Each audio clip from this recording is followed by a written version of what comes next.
Dans cette vidéo, je vais expliquer pourquoi le concept de mort ne tient pas debout. Cette idée selon laquelle, à la fin de notre vie, ça va être le grand événement, révélateur ou pas d'ailleurs, hein, qui va soit nous expliquer le sens de l'existence à travers la transcendance, nous amener à Dieu ou je sais pas quoi, ça nous amener au néant. Et on attend tout cet événement comme s'il allait se passer quelque chose de spécial. Je vais vous expliquer pourquoi c'est pas ce que vous pensez, en tout cas mon opinion là-dessus. On pourrait en fait considérer qu'on est déjà mort d'innombrables fois dans ce qu'on appelle cette vie, qu'on a singularisé pour une raison qui tient pas énormément debout au final.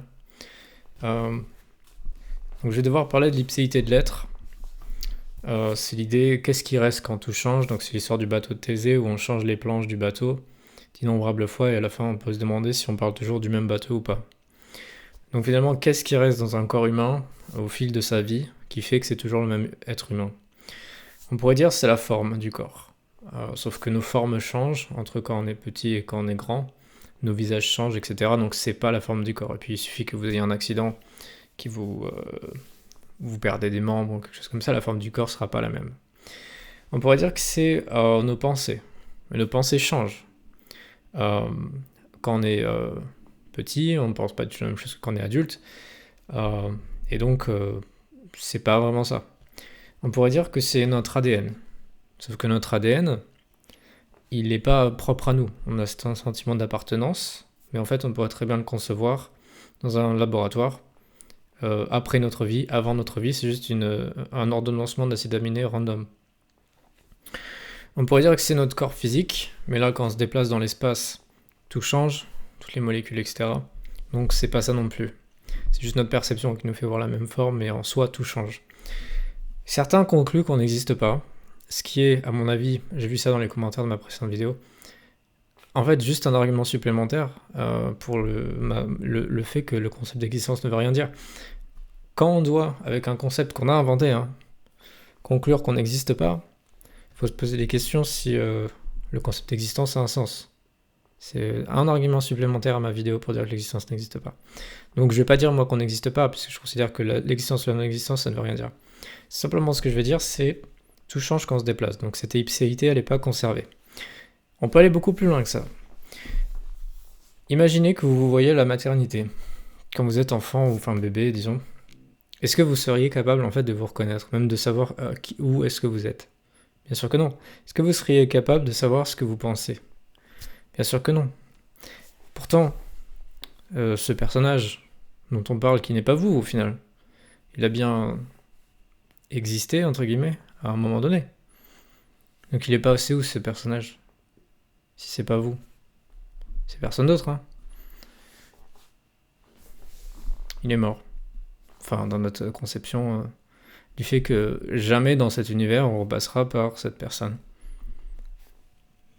Est-ce que ça vous a traumatisé? Non. Donc je vais citer du Suran maintenant. Suran, c'est sur les cimes sur les cimes du désespoir, je sais plus où c'est. Je vais citer juste une phrase.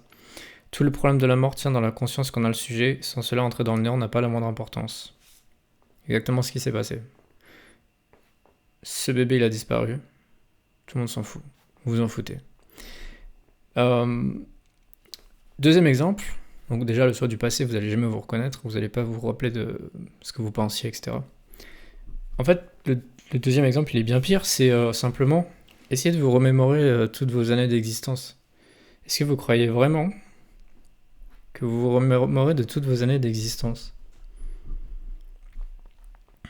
Est-ce qu'il n'y a pas des mois, voire des années complètes, des jours, des semaines, où vous pourriez absolument pas dire ce qui s'est passé? Vous n'avez aucun souvenir. Vous vous souvenez pas de ce que vous avez fait, vous savez pas de ce que vous avez pensé. Vous pourriez pas me décrire ce que vous... Si je vous demandais, vous faisiez quoi en juin 2010?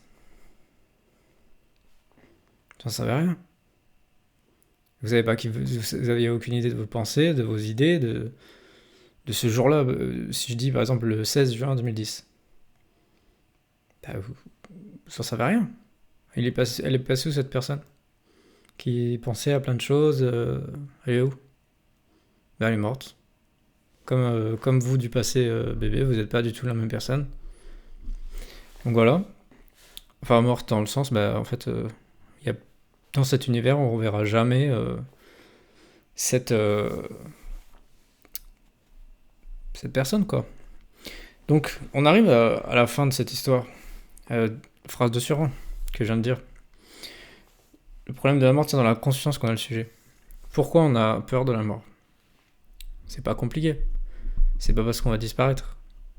L'évolution, elle est pas en train de nous faire des corps qui sont capables de reconnaître quand est-ce qu'ils vont disparaître. Le problème de la mort, c'est simplement que l'ADN ne va pas se répliquer, donc c'est bien d'avoir peur de la mort pour que son ADN se réplique.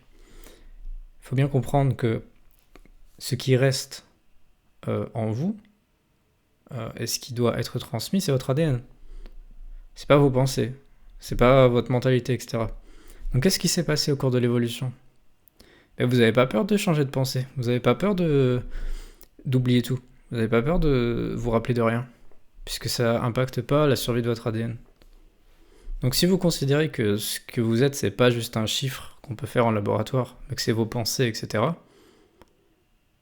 vous devez comprendre que notre peur de la mort, c'est lié à la sauvegarde de l'ADN, mais c'est pas du tout lié à la sauvegarde de notre esprit, et que si on considère que notre vie est ce qui reste dans notre esprit, je suis désolé, mais il y a des périodes complètes de votre vie où c'est ce personnage, vous savez pas ce qu'il a fait, vous savez pas où il est, vous vous souvenez de rien. Donc on peut considérer que ce personnage est mort. Et ça vous a pas traumatisé. Voilà. Je suis arrivé au bout du truc, et en gros, quelle est la conclusion finale de ça? C'est simplement de dire, ce concept de mort qu'on a inventé, il tient pas énormément la route. Hein. Vous attendez pas qu'il y ait un grand événement. Vous allez avoir hyper peur. Parce que notre corps est fait pour avoir peur, pour sauvegarder l'ADN. Hein. Mais, je vais répéter, hein, tout le problème de la mort tient dans la conscience qu'on a le sujet. Sans cela, entrer dans le néant n'a pas la moindre importance. Et ça conclura cette vidéo.